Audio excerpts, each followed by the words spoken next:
Welcome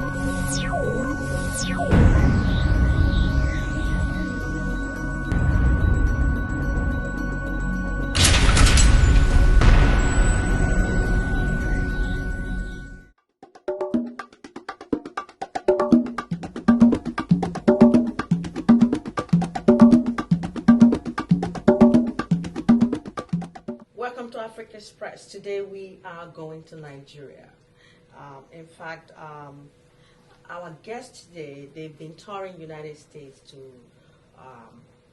doing town hall meetings to discuss some of the issues that are going on in Nigeria and to connect themselves with the Nigerian diaspora. Sitting on my immediate right is Her Excellency Nigerian Minister of State, Foreign Affairs. Her name is Professor Viola Adaku Omuleri. You're welcome to Africa Express. Thank you very much, dear. And next to her is Ambassador Jerry Ugokwe, former Nigerian ambassador to Austria. You are welcome to Africa Express. Thank you so much for having me. Madam Minister, you have quite an impressive resume from academia to politics. Could you tell the audience who you are really? Well, you've mentioned my name. Before this appointment as the Minister of State, one for Foreign Affairs by His Excellency, the President of Nigeria, Dr. Goodluck Ebele Jonathan, I was in academics. I was a lecturer at the University of Jos, rose to the position of Professor of Biochemistry, rose to the chair of Biochemistry at Jos before I went over to the Federal University of Technology at Owerri, also as a Professor of Biochemistry. Before then, I was in the area of HIV and AIDS research and practice. And in 2004, I was elected to represent the African sub-region on the Governing Council of the paramount body of HIV professionals in the world, the International AIDS Society, Geneva.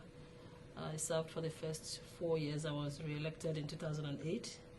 I was also elected then to serve on the 9-member executive committee of that organization.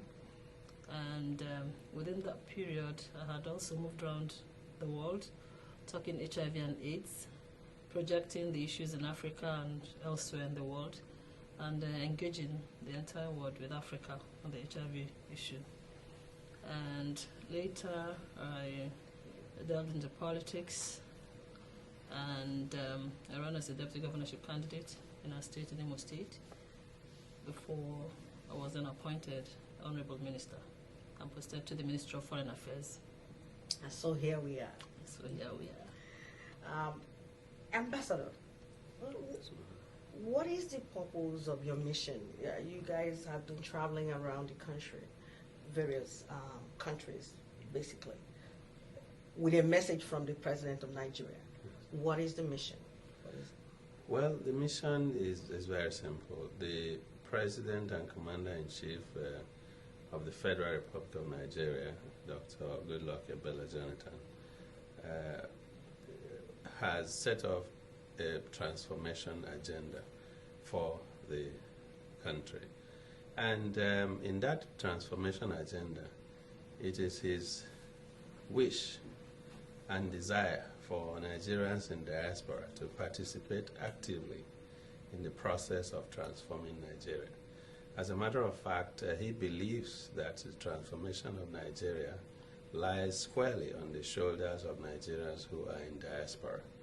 So he has made it a point that we must hear from Nigerians in diaspora, we must dialogue with them, we must get ideas from them, we must begin the process with them. That's why we're here, to go around, hold town hall meetings with Nigerians who are in diaspora, have them give us an idea of what their own impression is on how to move Nigeria forward.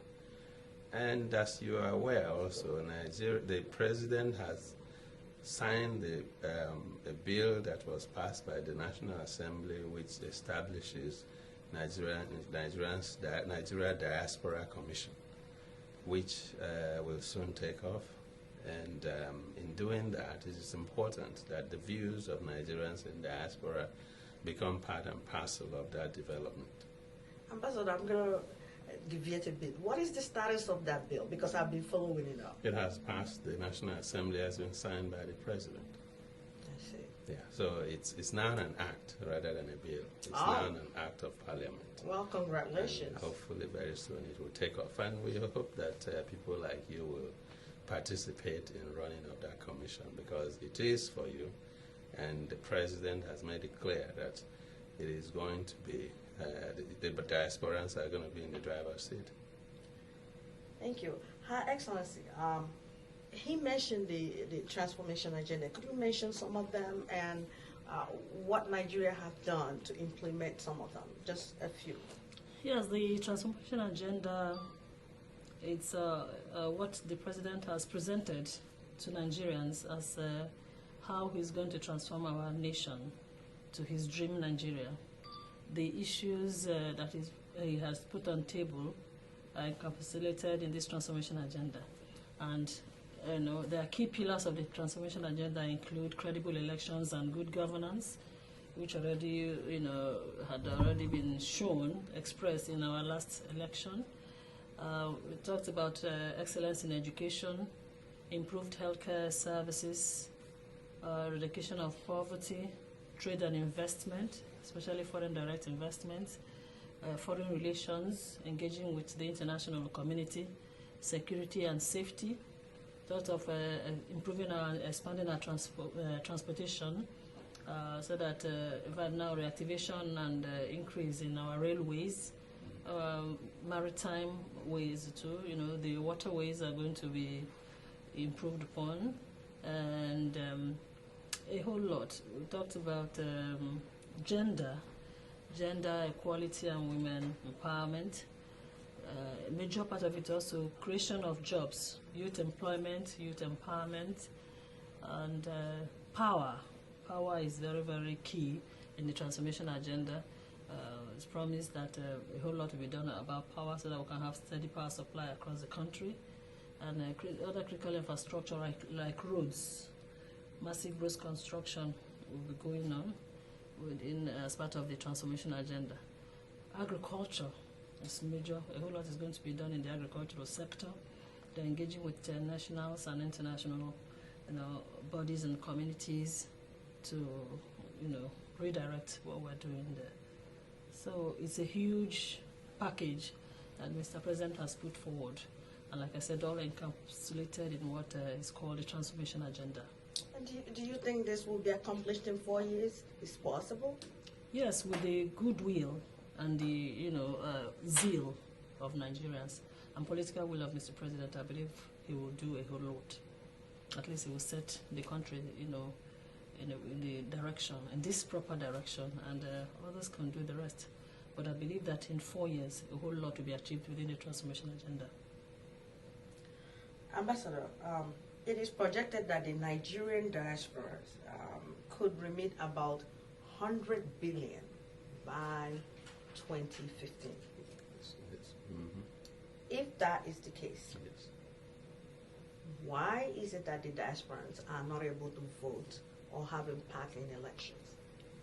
Well, I think what you have done is you have come back into exactly what I said, that the President believes that transformation of Nigeria rests squarely on the shoulders of Nigerians in diaspora. In countries like Israel, whatever happens in Israel today depends on Israelis in diaspora. And that is the kind of formidable force we want to build. Nigerians in diaspora here can and will be able to lobby Congress, lobby the authorities, in order to direct in order to either make legislations or even assist Nigeria in achieving our goals. Now, when you talk about being able to vote, I want to tell you it is not yet out of the woods. In 1999, some of the bills that we proposed, myself being a diasporan, I sponsored a bill to allow Nigerians who are in diaspora to vote, what you call absentee balloting. Right. And unfortunately, it didn't pass. Not because people didn't want Nigerians in diaspora to vote, but there are still so many things that need to be done before you can, get Nigerians who are in diaspora to vote. Because, one, as an ambassador, when I got to Austria, I discovered there is no database on who is a Nigerian who lives in Austria. So the first question I asked myself, if I said every Nigerian who lives in Austria should come and vote, how do I know who the Nigerians are? There was even an incident while I was an ambassador in Austria where somebody was killed. He had a Nigerian passport in his pocket. And when we properly investigated, he was a Ghanaian. So when you have all these issues not properly aligned, it will be difficult for you to begin to say Nigerians, or rather effectively have Nigerians in diaspora to vote. So what we did was we began to develop a database of all Nigerians who live in Austria. You know, this is difficult. Many Nigerians who are in diaspora, some of them are illegal aliens. Undocumented. Yes. And when we started it, people thought we were looking for opportunities to report them to the authorities, to deport them. You know, but without having that database, you cannot start voting. It is very crucial. So I believe that even organizations who are, Nigerian organizations should begin to get their people together to have a proper census of Nigerians who are in diaspora. Until you have that and you have proper biometrics of everybody, what you are opening up, as I discover, is just a big opportunity for people who want to rig elections to do so. Because even in the Americas, if you go through the history, because while preparing that bill, I also went down the memory lane to find out exactly how it started in America. America voting, absentee balloting started with American soldiers, right, who were on foreign mission. And in that case, they were documented. They knew exactly who they are, how many they were. If anybody died, the numbers are accurate. So that's where it started, until it expanded to non-soldiers who were living outside the country, and they were also properly documented in their embassies all over the world. So the voting, once it is done through the embassy, when they have records of everybody, it is easy to quickly transmit that back to their country. So until we have all this in place, it will be counterproductive to have that done. Wouldn't it be a consolation to know that it is already in place, and whoever that is going to take up the task, or the group of people that are going to take up the task, that they know, yes, the diasporans can vote. Now, we know there's a lot of work, as you have stated, but what I'm saying basically is, wouldn't it be better if the diasporans can know, at least know that it is already in place, and they are entitled to do that? No, what I want you to know is that this Nigerians and Diaspora Commission is going to now take up such tasks to make sure that if diasporans actually want this to be done, that they lay out all the groundworks, that they do all the paperwork, all that is needed to have this happen. So the Diasporan Commission has a very huge task, and I'm happy that the President had made it clear that most of those who are going to take up that commission will be diasporans. So they will be able to know how you feel, they'll be able to feel your pains, and be able to carry out what you actually have decided for them to do. Her Excellency, Nigeria is just coming out of strike as a result of fuel subsidy removal. My question is, why remove the fuel subsidy? Well, for some time now, Nigerian government has been subsidizing the cost of fuel diesel and all that. And some time ago, the diesel was deregulated, but PMS was still being subsidized. As time went on, it was found that it became clear that subsidizing the fuel is unsustainable because of the huge costs involved. We're talking about a country of 160 million people, and if each person uses even 1 liter of fuel, it's a whole lot for government to subsidize. We've been given the statistics, we've been given also the costs, that at some point you will have the price of fuel to be about 139 naira, and we pay 65, which means government, for every liter of fuel you consume or that you use, government pays 74 naira. And if you multiply 74 naira by a couple of millions, it's a whole lot of money. The subsidy money had continued to rise, and by last year it was over 1 trillion naira, and that was higher than even the budget for capital projects in Nigeria. And so government felt that enough was enough, that instead of just using the money to subsidize a consumption sector, that it would be better to redirect it to areas where the masses will benefit directly, and to the production sector. That will help in creating more jobs for our teeming youths that are unemployed. That will help us in other issues, poverty eradication programs, the improved healthcare. We're talking about some social safety net projects and programs, and so on and so forth.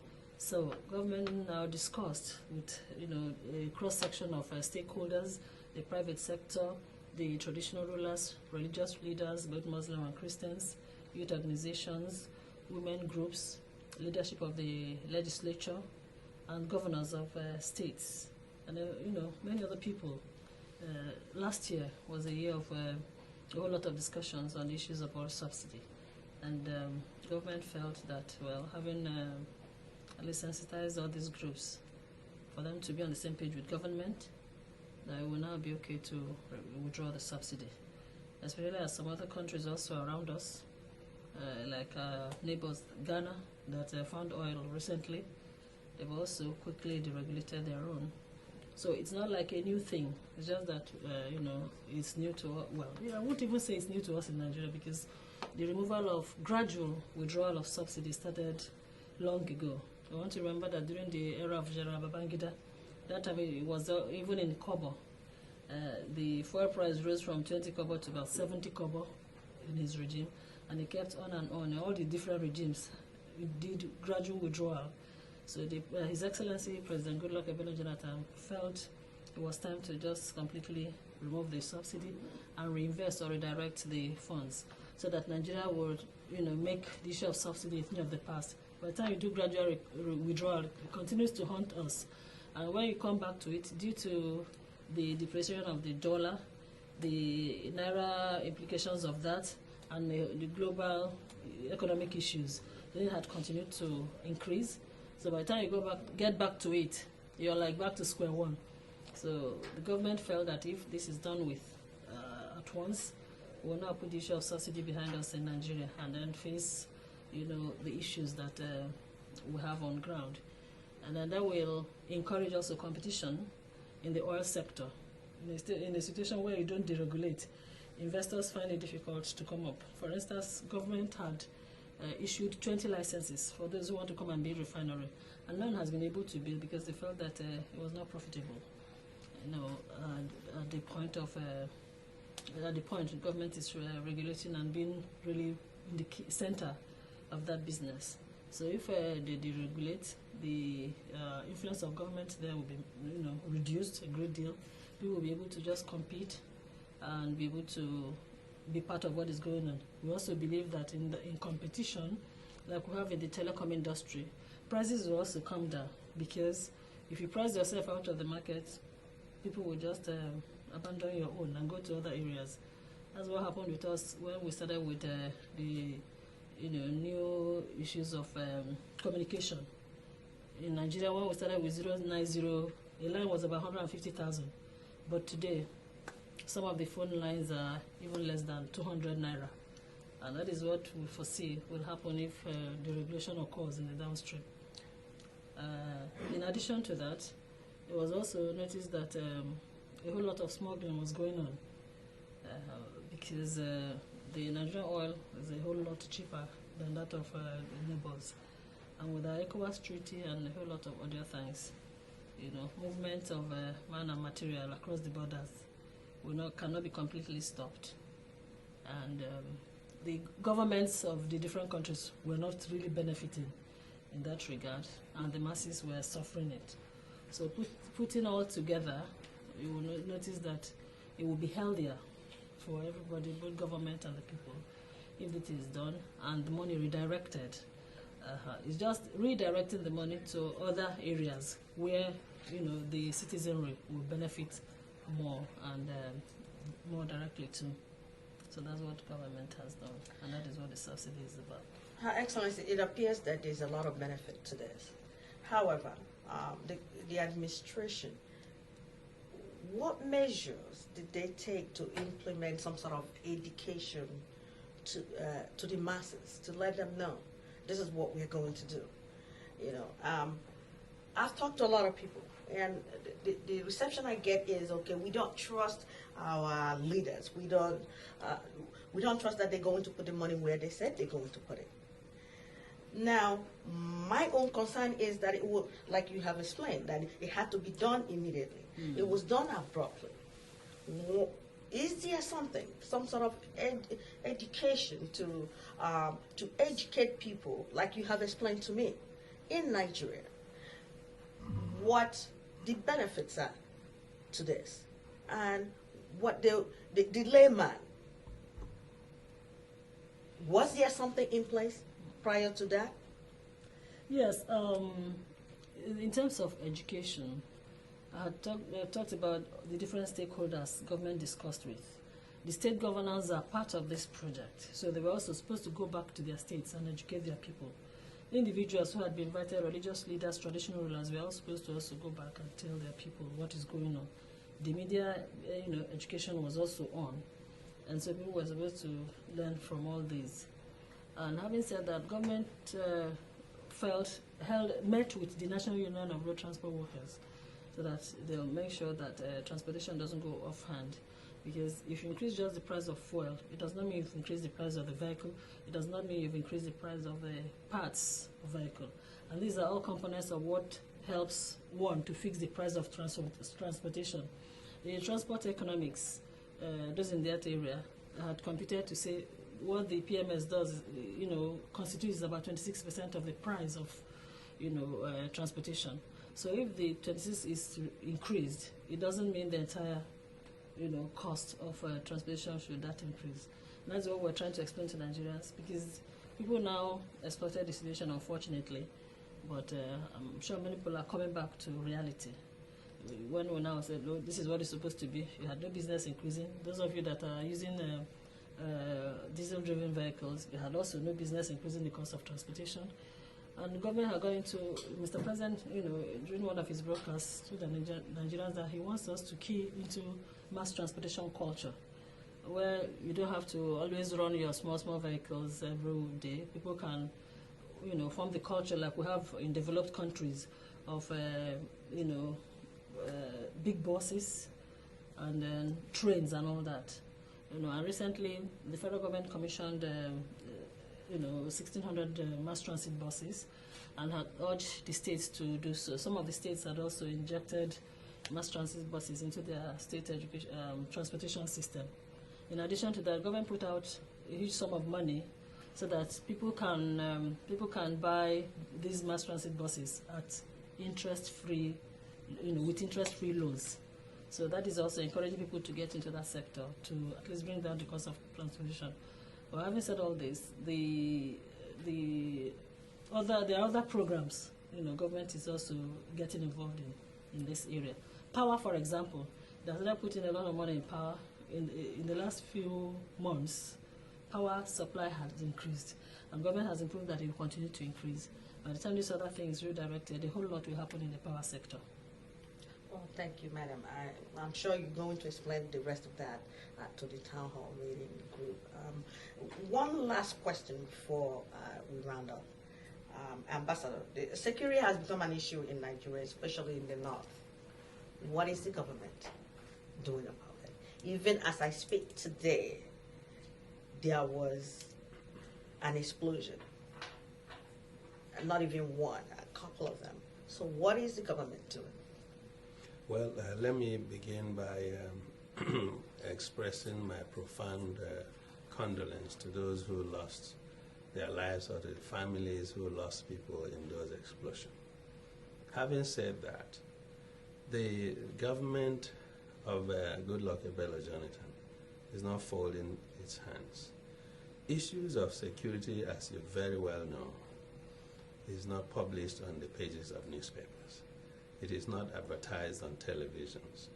I can assure you that the government is doing whatever it takes within our knowledge base to control and contain the issue of security.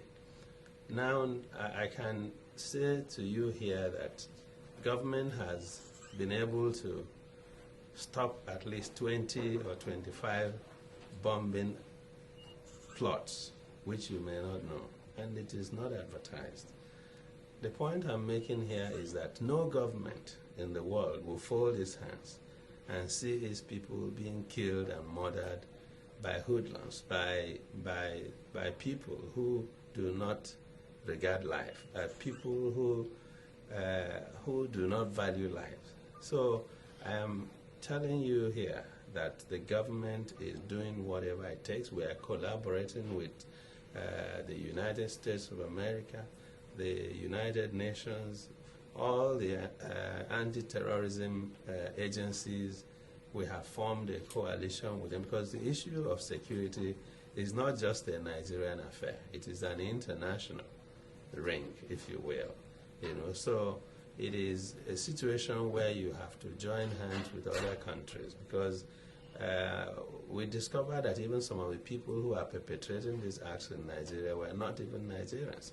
And that was why the president quickly closed some key borders in Nigeria in order to control the influx of some of these people who had been sent in to come and destabilize the government. As you well know, the issue of Al-Qaeda doesn't know country boundaries. It is not only in Afghanistan, it is not only in America. They are spreading, especially knowing that there is a large Muslim community in Nigeria. Right. So whatever opportunity they will use to destabilize governments, they will do that. But I can assure you that the government is putting in everything it can. For example, in Abuja now, we now have started installation of cameras which will cover the entire Abuja with a command and control center where it will be possible that whatever you do on the streets or in the corners of the streets can be seen right there at the command and control center, and the tapes will be watched and you can be traced wherever you are. So those are some of the things we're doing. But I can assure you government is not folding its hands. Thank you. Her Excellency, in terms of your mission around the world, you have an opportunity to talk to Nigerians in diaspora. What message would you give to them in terms of what's going on in Nigeria? Well, I just want to tell them that the government of His Excellency is doing its best to ensure that Nigeria becomes safe and safer for everybody, and that we are here as part of his commitment to good governance, to bring government also closer to not just people at the grassroots within the country, but those Nigerians outside the country, because he has said that every Nigerian anywhere must count in what he is doing. So we'll come to get their own views and impression, and then tell them what their government is doing for them way back home, to encourage them also to be part of the project over there, and let them know that they're welcome anytime at home. Ambassador. Yes, I want to say that the government of Goodluck Ebele Jonathan is only 8 months old. And 8 months is not long enough to judge a government whose life is 4 years for a start. So I just want to say that we are doing everything possible to make Nigeria a better place than we found it. And that's the message we're bringing to you. Well, thank you, Her Excellency, for being on Africa Express. And Ambassador, thank you for making the time to be on the show. You have been watching Africa Express, and this is Blessing Rogers. Please do continue to watch us on this same channel, same time, and the same place. And Africa Express was there at the town meeting in Boston.